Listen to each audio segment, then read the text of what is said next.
When I was younger, my inspiration was mainly sorrow and sadness and basically pain.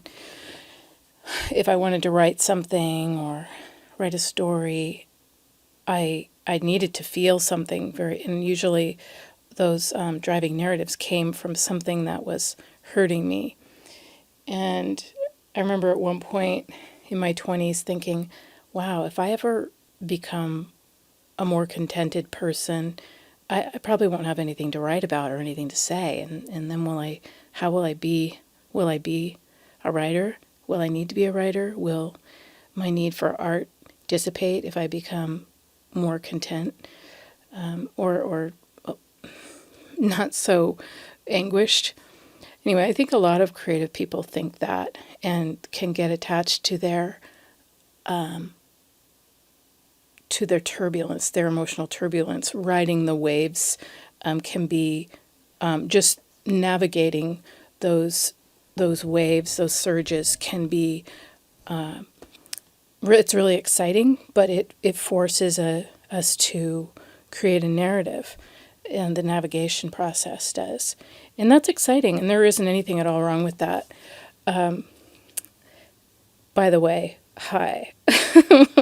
I'm in a really good mood today, and I've been thinking a lot about why that might be. And once again, I thought, well, I felt like I wanted to understand why the good feelings, what brings this on. And I thought of you guys, because I think that's becoming apparent to me that I'm driven to talk to you or to express myself, express what's inside of me, not when I'm anguished, as much as when I'm feeling really good and or kind of uncharacteristically elevated. Don't worry, I'm not manic. I don't think I am. But I feel good. And last time I wanted to do the podcast, I was also feeling good. So I'm kind of seeing a theme here as I've gotten older. For me, the thing that makes my inspiration seems to be coming from a different source, from a different direction, and I find that kind of fascinating that our inspiration can change over time. So I think it's pretty difficult to find creative works, or it seems to be. It's a little bit more difficult to find, and I consider a podcast a kind of a creative expression. It's an act of faith for sure, but for me anyway, and maybe in listening as well. But I think I'm trying to think what it was. I remember reading this on some article a while ago, a long time ago, and it was talking about how most narratives are formed around negativity, and that it's much easier to create narratives and art around negativity, and it's harder to create something around something that's more of from an elevated state. And I would say that when you're sensing coherence, or and you're actually perceiving coherence, and I think that's what my happiness is coming from, not from a descriptive process, or showing like the description of my anguish, but rather the excitement of perceiving some through line is exciting. And I think that can, if there's a through line between an anguish state to a later state where there's a relief and a burgeoning of perspective, that can create something else. That doesn't mean that the grief or the anguish has gone. It just means you survived. And it's really exciting to take the time to reflect on the ways in which you've survived and perhaps even thrived in your life, or the people in your life who've done that as well. So That's something that I've been thinking more about, and I'm probably going to reflect a little bit more in this podcast on those sorts of folks that I've managed to study, observe, consider, watch, interact with, play with, fight with. People who've been around for a long time that I've had a chance to kind of perceive and know their world and their history, their unique history, and just being able to see that makes me so happy. But I don't always take the time to do it. But I was thinking today, I had a little bit of time because I saw some clients in the morning, and then I wanted to had a lot of things I wanted to do, but I'm pushing through some difficulty that I've had in my job, in my business, I should say, and that I've finally have kind of pierced through the insurance industry barrier, and I'm getting on some insurance panels, and that's kind of changing my perspective. And I'm working with a lot of paperwork, and these are things that have always been kind of a hurdle for me.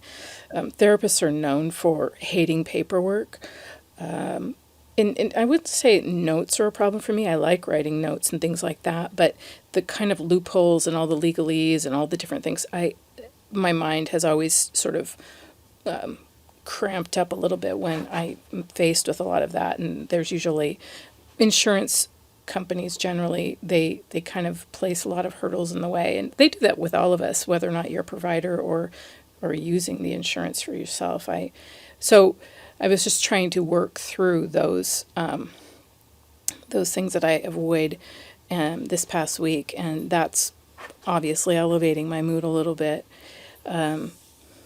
So today I was talking with another therapist about this, and she offered to give me some help and some tips on some things. And, I knew this woman. I don't know this woman very well, but she was in a building that I was in across the street, and then I talked to her. I just called her. I got her name, and I called her, and she gave me all sorts of tips one day about the building that she's in now, and I'm in the building now, and I've been there for about 5 years, and I see her whenever I go to work. She's always there. She always keeps her door open, and she has plants, and so we always talk about her plants because she's the only one who has plants in the hall, and she maintains them, and it's just nice that she's a familiar face that I've seen for 5 or 6 years now. And today I was able to, I told her that I finally, I finally got into some insurance panels, and we talked about some more, and it was so wonderful. I just thought, wow, here's this person who's kind of seen me passing by in the hall back and forth, and we're just doing our own thing, and she was willing to help me a little bit. So that was great, and I was going to work on more of my insurance stuff this afternoon, but I needed to go to the grocery store, and I knew I was going to have the night to myself because everybody's busy tonight or late. My husband's on a job interview. He just finished it, and I'm really happy that he was going on a job interview, that he's really interested in this position. And he has a job, so it's not a crisis or anything like that. It's just more about finding something that is a good fit for him. But that made me really happy that he was able to go do that, and gave me a little bit of time to get the food stuff. So I go to the store and I get all this organic ground beef because it's on sale and it's grass fed, and I'm like, oh, what am I going to do with this?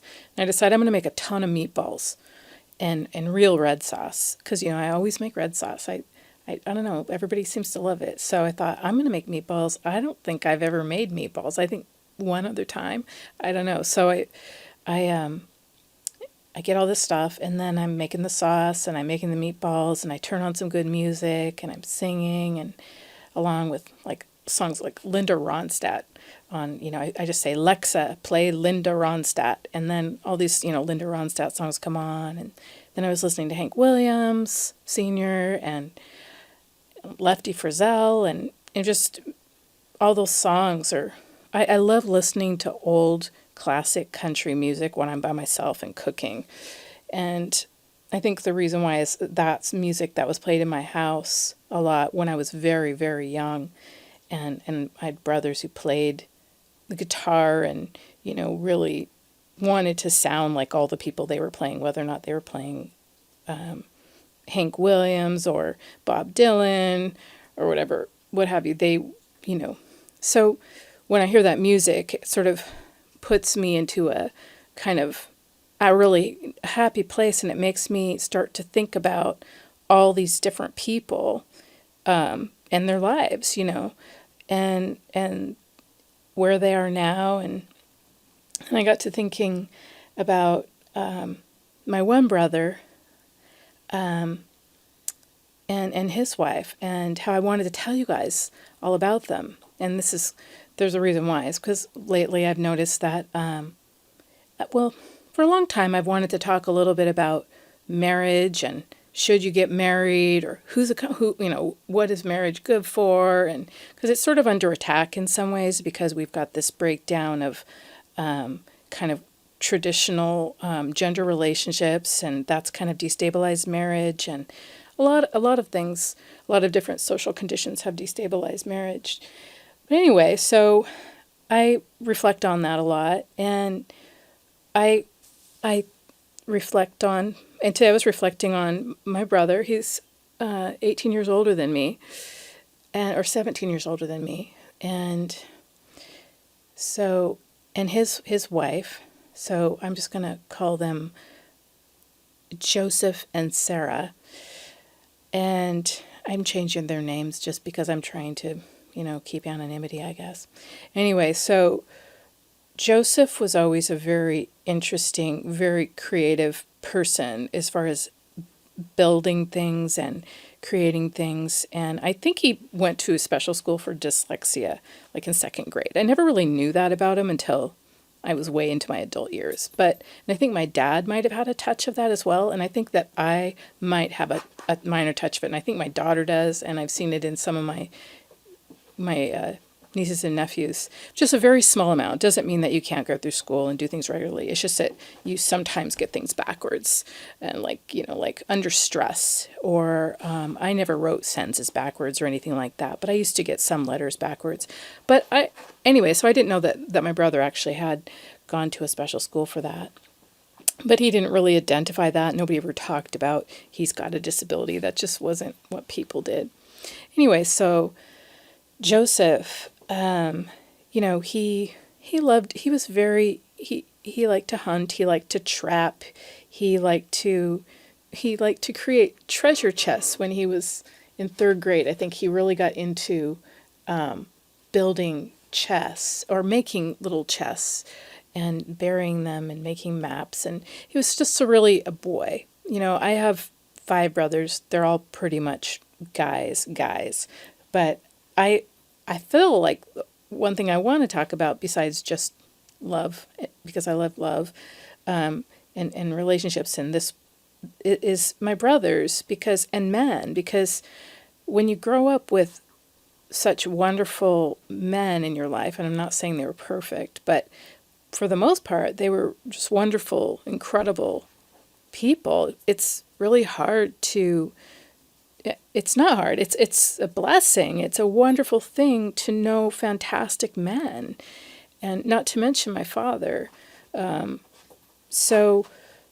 was an incredible man as well. So that was my early experience. But anyway, so Joe, when he was working on a construction job with our dad, when he was, I don't know how old he was probably 22 or something.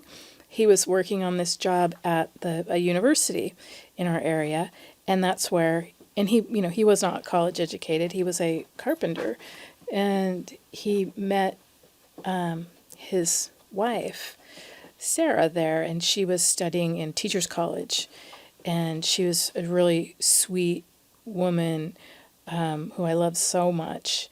And I was probably like 6 or something when they met, and or 7. I don't know how old I was, but they were a lot older than me. So I just learned recently about I'm learning more about my siblings, my much older siblings' lives when they were young, because since I didn't really grow up with them because I was so much younger, I didn't know a lot of the different things that happened to them. And so it's really fun to hear about, these things. And so Sarah just told me about how they met when she was at college, and how their first date, they went out to a river. I think they were roasting hot dogs, and they both brought their guitars, and they wrote a protest song together. So it must have been like at the end of the Vietnam War. And I just love that. And so they fell in love, and they got married. And recently, or a couple of years ago, Sarah, she actually retired from education. She has been a teacher, and then she was a principal. She homeschooled her own kids in like a cabin in the woods that they built together. And Joseph actually created like a Pelton wheel. He created a whole electrical system from their own waterfall. So they had all their own electricity that they made from their own land. I mean, I wouldn't say they were hippies, even though around where they lived, in the foothills of these mountains, in our state, there were people around there who were sort of hippie-ish, but they were not hippies. They were Christians, and they weren't political or anything. Although Sarah was always kind of had an environmental bent to her. She liked to, she liked the environmental aspects of the hippie kind of movement. So she was always saving things and she was an early recycler, things like that. So Sarah's retirement party, I realized I was looking at these two, and I thought, they haven't had a perfect marriage. I think that Sarah's kind of high strung, and she gets frustrated with Joseph. She loves to go off on adventures. She loves to travel. She's very much a teacher. She's so beloved, and everybody loves her so much as everybody loves Joseph in a completely different way. They're both equally beloved, like they are ideal people. But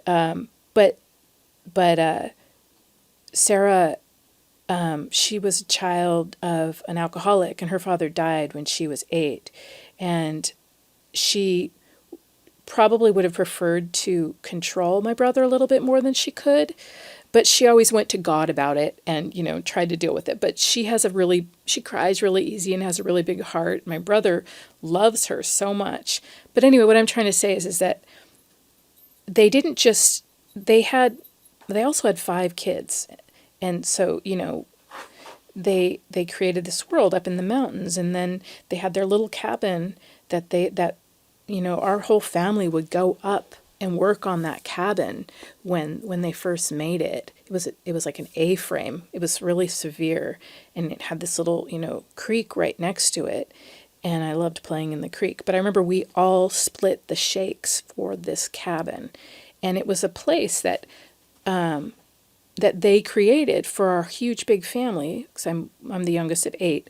We all would go there like every weekend, practically. Not every weekend, but it felt to me like we went on a lot of weekends.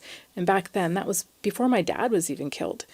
So my dad even was up there, and everybody was so happy going up to their place, and they were creating this world, They were creating a world that would transcend them. And this is what I told them.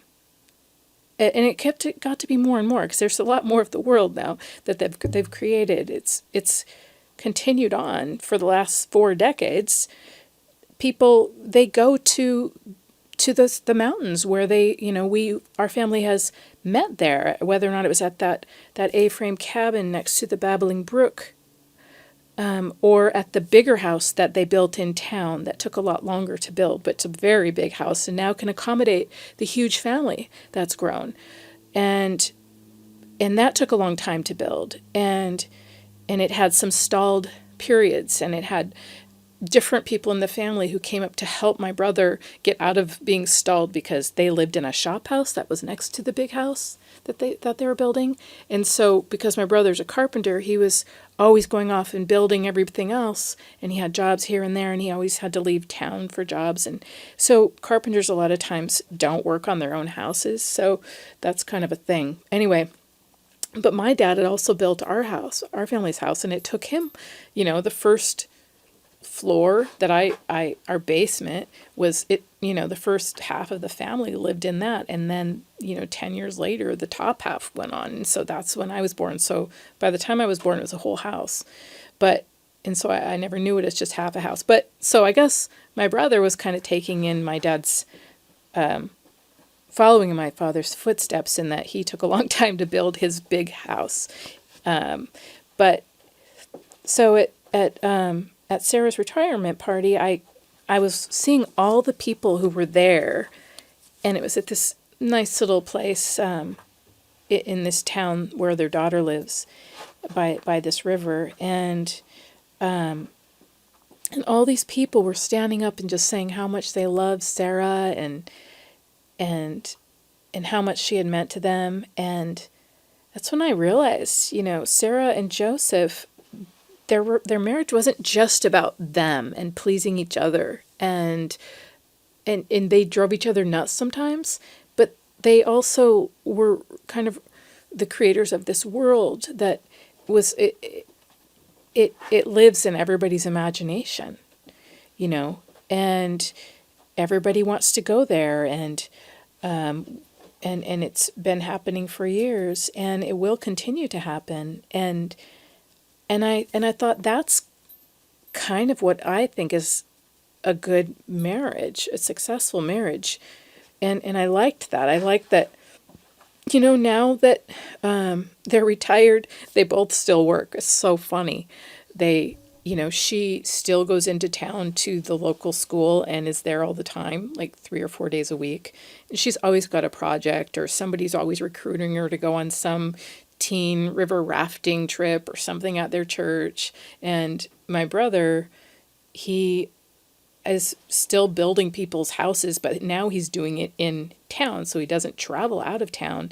But it just seems that people around town want him to build them houses, and he doesn't do all the work now. I think he has somebody around who helps him with a lot of it, but I love the fact that they're both such, they still are so vital, and they love doing what they do, and they've given each other space to be who they are, and they have this world that they occupy, and they've created it, and they occupy it. And so people are always coming to their world. People come. We have, we had a Cajun party there a couple years in a row. We have Christmas parties there. The Cajun party was fun. There was like a Cajun band. They know some people who live up around where they are, and it was this incredible party. And I made gumbo, and I love this idea of the relationship being not so much about each person has to be the be-all, end-all for the other person, but that you're creating something together that is a stabilizing force for other people in your family or your community. And so when I thought of that, I thought, there are a few other of my siblings who also have created worlds, but not like Sarah and Joseph's world. And I thought, well, but everybody can create their own world. The world of your highest self expressed in your external environment. And that world can be what other people can come to, and they get a sense of continuity and consistency and comfort. And so as the world changes, and it's changing so much now, and I'd say where I live it's changing so fast people can't even keep up with it. And I think that's pretty tough. And so when you decide to create some kind of a world, whatever that world is, I don't think it has to be a location like a cabin or a big house out, in the foothills of some lovely mountains. But it's the world is an expression of your highest self. But it's nice to be able to create it with another person. And that's where I think a long-term stable relationship and even producing children can be part of that structure. That's a traditional structure of creating something that's sustaining. And what ends up happening is that when you pour yourself into this world and you pour yourself into it, when you become tired or you lose your imagination for what your meaning is in the world kind of, it lives beyond you, and other people come and they react to the world, even though you may not be feeling it. So when I said to Sarah and my brother, I went up to them at her retirement, and I said, I love that you guys have created a world. And I would be heartbroken if they decided, well, we don't get along anymore, we're getting a divorce, it doesn't matter.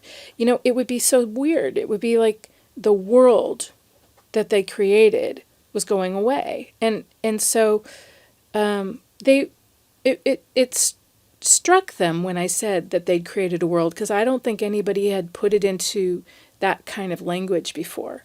And that's one of my skills, Some people see dead people, and I see worlds. And I think I see worlds in my clients too. And it makes me love them so much. It's a really weird thing. It might even be, I don't know, it might even be, it's like a merciful gift, something that gives me so much pleasure. Anyway, so I think the reason why I see the worlds is because, like today when I was cooking, forming the meatballs and making the red sauce and all that, and listening to the music, I literally was able to just think about these different people who came to my mind and imagine, like I said, where they were, where they are, where they're going. Kind of like, I don't know, it's a really strange thing. It's a strange thing, but it really produces a lot of happiness in me. And I don't want to question it too much. But as far as whether or not you, dear listener, would ever want to get married or engage in something like that or create a world, I think it's worth thinking about that.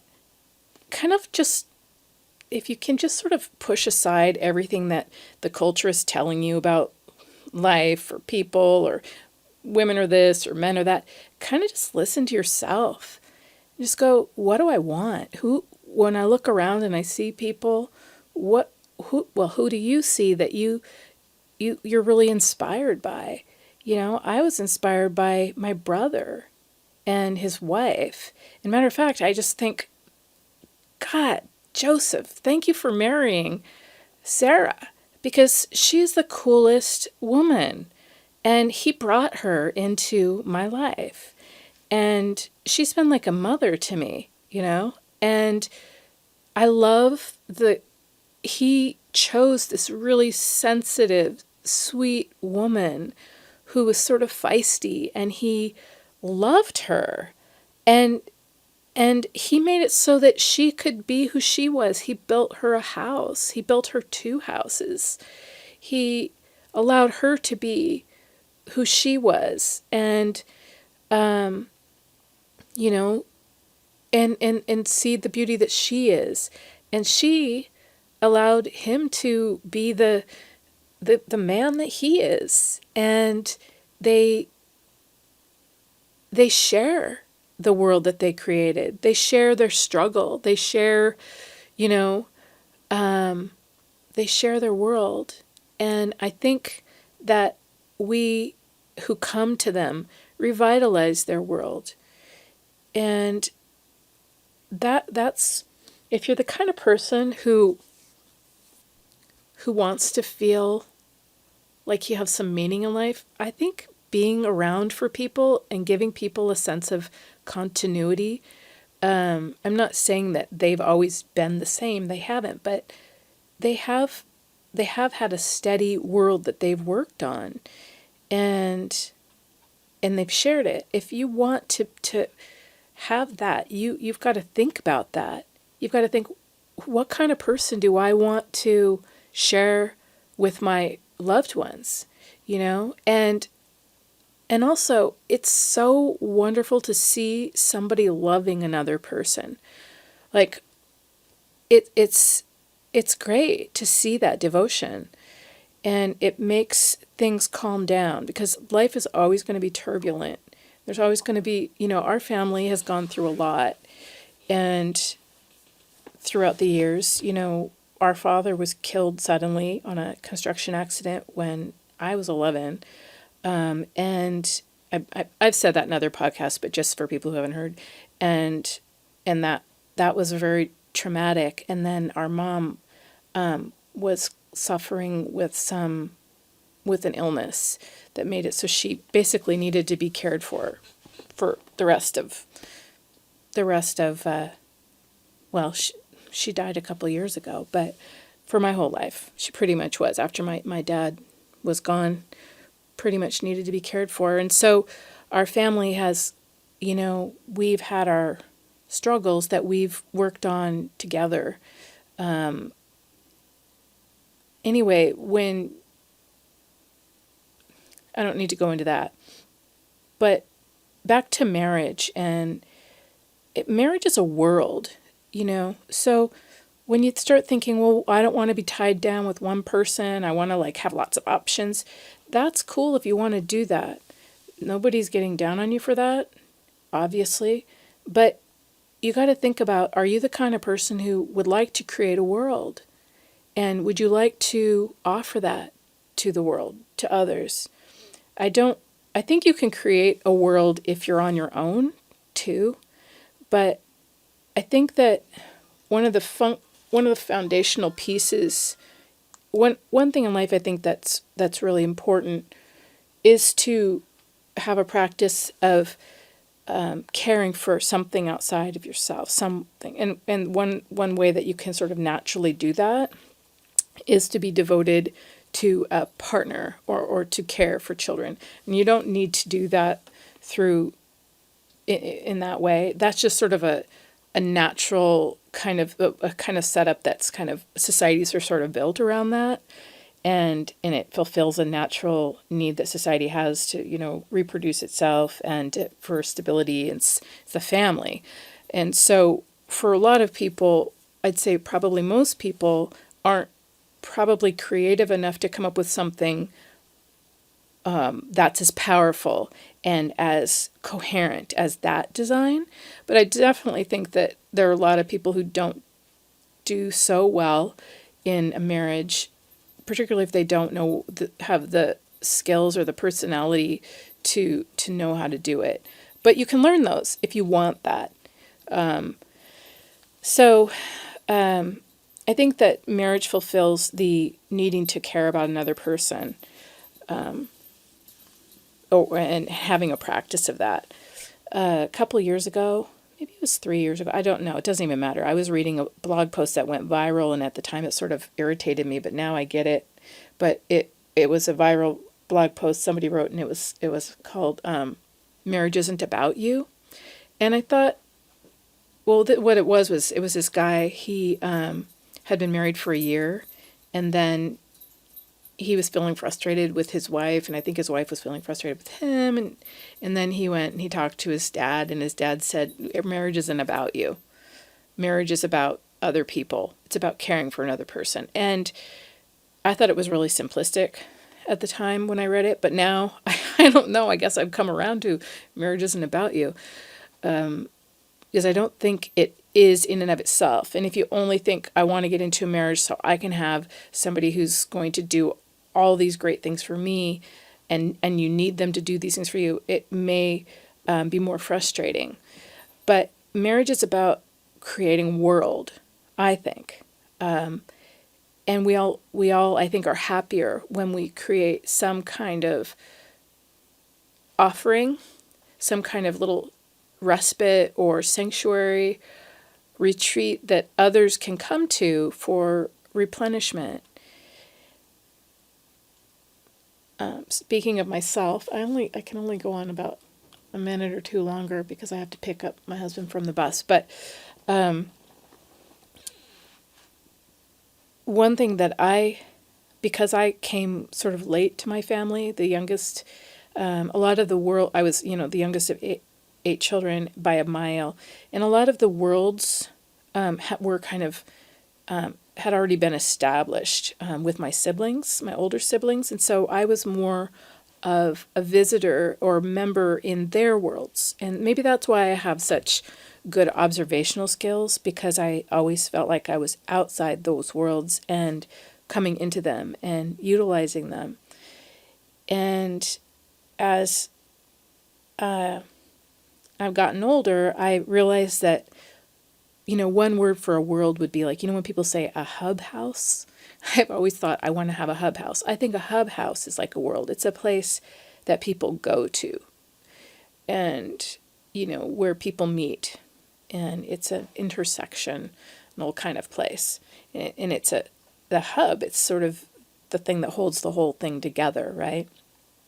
Anyway, over the years, I think I'd felt kind of a longing for wishing that I wasn't such a satellite feature in my family and maybe even in life, and not being able to perceive the world that I had to offer or could offer, and needed to figure out how to offer because of starting off as a more of a satellite in a system that had a lot of other worlds already, the formations were already there. But anyway, in the last 5 years, maybe about 5 years, I have my garden, right? So I've been working on my gardens, and I've had 2 different gardens, one at my old house and one at the house I'm in now that I've been in for about 13 years, or 14 years, and yeah, it's 14 years. Anyway, the gardens have been very interesting for me because they really help me feel that sense of a world. Because when you're gardening, you need to think long term. You think about, what am I planting? What is this going to look like in 5 years? Didn't always think that way when I was first gardening, and my first garden shows. It's really out of scale and bizarre, but I love it. I don't own it anymore. But anyway, so the garden makes you think about the seasons. It also orients you to the cycles of life, or orients me that way. And every year in the spring, I get so excited, just the same way my garden is excited. My garden is coming out, and the leaves are popping out on the trees, and the little plants are, the perennials are poking up through the dirt, and it's really kind of a vibrating, intoxicated time in the garden.